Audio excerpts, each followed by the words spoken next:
The rivalry between India and Pakistan, born from the 1947 partition, remains one of the world's most dangerous and enduring flashpoints. While most comparisons fixate on troops and missiles, real 21st century power runs far deeper into economies, industries, and innovation. In an age where technology, governance, and resilience define strength, the battlefield has expanded far beyond borders. Using data from the World Bank, SIPRI, and global firepower, this analysis uncovers a growing imbalance that reshapes South Asia's power equation. So the question remains in 2025, who truly holds the upper hand? At number 1, we have the financial fortress, the massive divide in defense spending that shapes the very foundation of military strength between India and Pakistan. In 2024, India's defense budget soared to an astonishing $86.1 billion, ranking it 5th globally among the world's top military spenders. Pakistan, on the other hand, allocated only $10.2 billion, revealing a staggering 8-to-1 spending ratio. This enormous gap doesn't just reflect money, it defines the pace of military modernization, procurement power, and global influence. With such financial muscle, India invests heavily in cutting-edge systems like the $5.4 billion Russian S-400 air defense system and the $3 billion French Rafale fighter deal, ensuring unmatched air defense and strike capabilities. Pakistan, with limited fiscal bandwidth, relies primarily on Chinese military support, which restricts its strategic autonomy. Moreover, India's defense industry boasts over 1,200 manufacturing units, while Pakistan maintains barely 50, highlighting India's vast industrial capacity and logistical independence. This industrial edge guarantees sustained production during conflicts, supply chain resilience, and the ability to recover losses without foreign aid. In essence, this economic and defense gap translates into long-term qualitative, industrial, and strategic superiority, making India's financial fortress a decisive factor in the power balance between the two South Asian rivals. Coming in at number 2, we have the human tsunami, the overwhelming difference in manpower that underpins national strength and wartime endurance. India commands an active military force of 1,455,550 troops, more than double Pakistan's 654,000. This vast human reserve gives India not only numerical dominance, but also unmatched flexibility across multiple fronts. With a population exceeding 1.4 billion, India possesses a limitless recruitment pool, enabling it to simultaneously deter threats from both Pakistan and China while maintaining internal security operations. Pakistan, constrained by its smaller population of 245 million, must allocate a larger share of national resources to maintain parity, straining its fragile economy. India's median age of 28.4 years ensures a young, energetic workforce ready for both industrial and defense roles, fueling long-term growth. Pakistan, despite having a youthful population, struggles to convert its demographic potential into skilled manpower due to economic limitations and educational deficits. The result is a significant difference in the quality and sustainability of military personnel. This human advantage further cements India's global firepower ranking at 4th, while Pakistan stands at 12th, emphasizing the critical role of manpower in sustaining prolonged conflicts. The human tsunami, therefore, isn't just about numbers, it's about depth, endurance, and the future trajectory of military dominance in South Asia. At number 3, we encounter air superiority, the fleet and the fight, the battle for the skies that could determine victory before ground forces even mobilize. Air power represents speed, precision, and dominance, and here again, India soars above its Western rival. With a total fleet exceeding 2,229 aircraft, India holds a commanding lead over Pakistan's 1,399. But the story isn't just about numbers, it's about quality and capability. India's Air Force boasts nearly 450 advanced 3rd and 4th generation jets, including 260 Su-30 MKIs, 36 Rafales, and 59 Mirage 2000s. These aircraft, equipped with state-of-the-art avionics and Meteor long-range missiles, provide unparalleled strike range and air combat supremacy. Pakistan's modern air fleet, consisting of around 220 advanced jets, primarily JF-17 Thunders, J-10CEs, and F-16s, offers respectable strength but falls short of India's diversity and technological depth. Beyond fighters, India operates 130 attack aircraft and 80 attack helicopters, outmatching Pakistan's 90 and 57 respectively. However, India faces the unique challenge of splitting its aerial assets between China in the north and Pakistan in the west, which slightly dilutes its focus. Even so, India's superior radar systems, pilot training programs, and aerial refueling capabilities give it decisive air dominance potential in any sustained conflict. This aerial edge doesn't just protect borders, it projects power across the region, ensuring that India's control of the skies remains one of the most defining factors in its military superiority. At number 4, we sail into Masters of the Sea, the battlefield of the oceans where control means global reach, trade dominance, and strategic deterrence. In this maritime arena, India's navy towers over Pakistan's in both scale and sophistication. With a fleet of 293 active vessels, India ranks 6th in the world, while Pakistan, with 121 ships, trails far behind at 27th place. But beyond numbers lies the true power of doctrine. India commands a blue water navy, capable of operating far from its shores and projecting influence deep into the Indian Ocean region, IOR. The Indian Navy proudly operates 2 active aircraft carriers, INS Vikramaditya and INS Vikrant, with plans for a third, along with 13 destroyers and a formidable submarine arm. These assets enable India to dominate sea lanes, execute blockades, and maintain maritime supremacy in times of crisis. In stark contrast, Pakistan's navy remains a coastal defense force focused on sea denial rather than sea control, relying mainly on 9 frigates and 69 patrol vessels. While it maintains 8 submarines, India counters with 18, ensuring overwhelming underwater dominance. This maritime imbalance means India could effectively cut off Pakistan's critical trade routes, crippling its energy supplies and economy during prolonged conflict. In essence, India's blue water navy reflects not just regional strength, but true global reach, whereas Pakistan's naval power remains confined to the shores of the Arabian Sea, operating more as a guardian than a conqueror of the seas.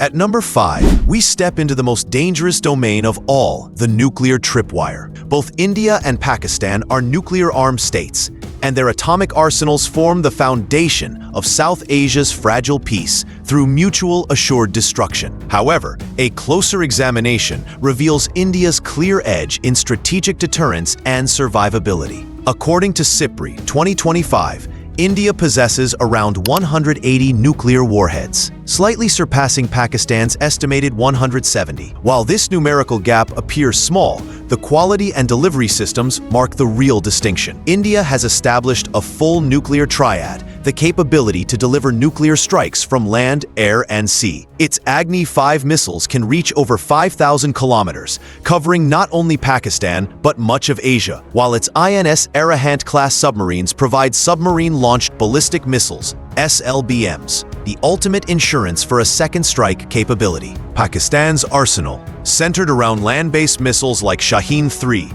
2,750 kilometers, and air delivery systems, lacks the crucial sea-based deterrent, leaving it vulnerable in a first strike scenario. India's triad ensures that even if its land assets are destroyed, retaliation remains inevitable, strengthening the credibility of its no first use policy. Pakistan's doctrine, which allows for a first-use option in case of conventional inferiority, is reactive rather than assured.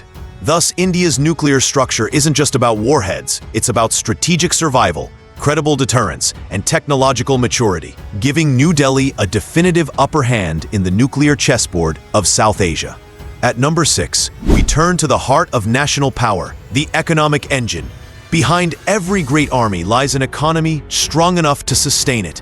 And here, India's dominance over Pakistan is absolute. In 2024, India's nominal GDP reached a monumental $3.9 trillion, ranking it among the world's top 5 economies. Pakistan, in comparison, posted a GDP of $373 billion, barely 1/10 of India's. This massive economic divide gives India unmatched financial flexibility, allowing it to fund modernization, build infrastructure, and sustain defense projects without external dependence. With its economy projected to keep growing at over 6% annually, India is rapidly emerging as a global economic powerhouse, while Pakistan continues to grapple with fiscal deficits, inflation, and debt dependence. Adjusted for purchasing power parity, India becomes the 3rd largest economy globally, reflecting deep internal market strength and production capacity. Meanwhile, Pakistan's limited industrial base and 35.1% external debt ratio severely constrain its defense and development spending. India's comparatively modest 18.9% debt ratio allows it to channel resources to indigenous innovation and large-scale defense production. Beyond numbers, India's economic engine fuels diplomacy, trade partnerships, and technological advancement, giving it influence on every continent. Pakistan, reliant on IMF bailouts and foreign assistance, struggles to achieve economic autonomy. This financial imbalance ensures that as India's economy expands, so too does its global strategic clout, cementing its position as the regional superpower not just militarily, but economically.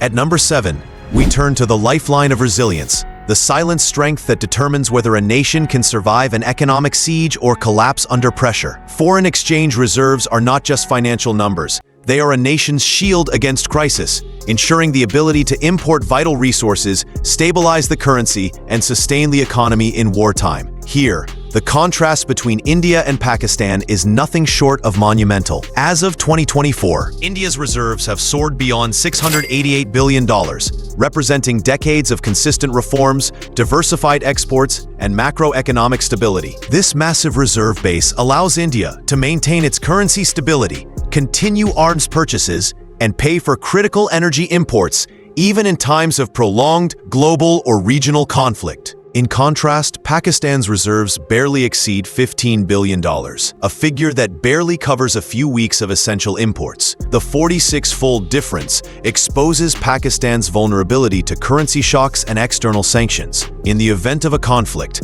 Pakistan would face immediate economic strain, forced to depend on emergency loans or foreign aid simply to keep its economy functioning. India, meanwhile, would retain fiscal autonomy, able to sustain operations for years without external dependency. This foreign reserve disparity translates into strategic endurance, the ability to wage not just battles, but wars of attrition. In essence, India's immense financial buffer gives it the strategic oxygen to outlast crises, while Pakistan's shallow reserves turn every economic tremor into a potential national emergency.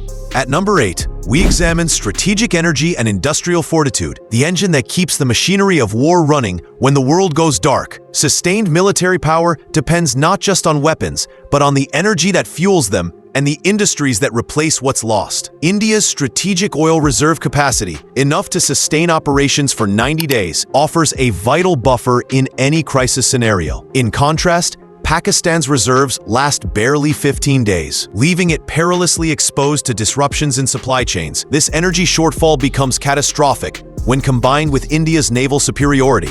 A blockade of Karachi or Gwadar could strangle Pakistan's energy lifeline within weeks. Meanwhile, India's energy resilience ensures continuity of movement, production, and defense. This difference extends into industrial capacity, the true measure of national power. India's electric power consumption of 835.4 billion kilowatt-hours, the 6th highest in the world, reflects a massive, functioning industrial ecosystem capable of producing tanks, aircraft, and munitions on an industrial scale. Pakistan's power consumption, at just 79.1 billion kilowatt-hours, underscores its smaller, less diversified industrial base. High energy consumption signifies an economy alive with production, innovation, and readiness, all key elements in wartime sustainability. The contrast here defines endurance. India can mobilize faster, produce more, and last longer, while Pakistan faces rapid exhaustion under pressure. Energy and industry together form the true backbone of sustained national defense. And in this domain, India's fortitude is nothing short of overwhelming.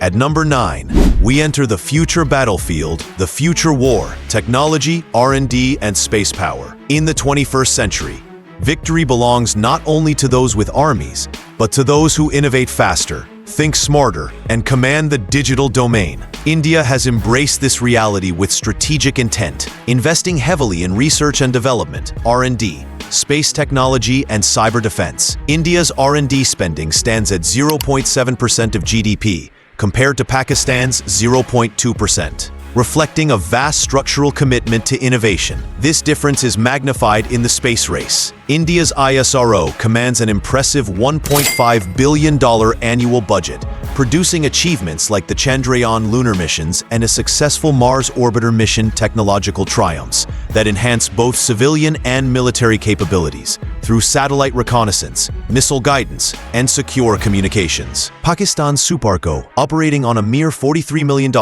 remains limited to small-scale projects dependent on foreign cooperation. This $1.45 billion gap reflects a decisive technological imbalance. In the realm of cyber warfare, India's preparedness is unmatched in the region, supported by robust institutions such as CERT-IN and NCIIPC, as well as a massive domestic pool of IT and cybersecurity professionals. Pakistan's cyber defense capabilities, still developing, remain vulnerable to both disruption and infiltration. The consequence is clear. India's technological ascent ensures dominance in information warfare, surveillance, and digital infrastructure, securing future military superiority, not just on land, sea, and air, but across the invisible frontiers of space and cyberspace. Finally, at number 10, we arrive at the bedrock of true national power, human development and stability. Beyond weapons and wealth, the real strength of a nation lies in the health, education, and unity of its people. Here, India's foundation stands far firmer than Pakistan's. According to the Human Development Index, HDI 2023, India ranks 130th with a score of 0.685, while Pakistan lags at 168th with 0.544. A stark indicator of inequality in education, income, and life expectancy. India's literacy rate of 74.5% fosters a skilled, informed population capable of supporting industrial and technological growth, while Pakistan's 58% literacy rate limits its capacity for innovation. Governance and corruption metrics deepen the divide. India's Corruption Perception Index ranking of 96 suggests moderate challenges, whereas Pakistan's 135th place highlights systemic inefficiency and resource leakage. But the most damaging factor for Pakistan is internal instability. Ranking second on the Global Terrorism Index, Pakistan faces continuous internal conflict, consuming enormous resources in counterinsurgency operations and border security. India, though ranked 14th, faces far fewer internal disruptions, allowing its government to focus on development and diplomacy. This contrast reveals the ultimate truth. A nation divided within cannot project strength abroad. India's relative stability and governance efficiency enable it to translate economic power into global influence, while Pakistan's persistent internal volatility drains its potential. In the final measure, India's stronger institutions, human capital, and governance create a durable foundation for power, one that extends beyond military might into lasting national resilience. In the end, true power isn't measured by tanks or missiles. It's built on structure, stability, and the future. While Pakistan's strength lies in its resolve and deterrence, India's advantage spans every critical domain from economy to energy, from governance to technology. The data is clear. India's lead is not just wide, it's accelerating, shaping the balance of power for decades to come. So, who do you think will dominate the next chapter of South Asia's story? Share your thoughts in the comments below. Don't forget to like, subscribe, and stay tuned for more deep dive analyses. Thanks for watching.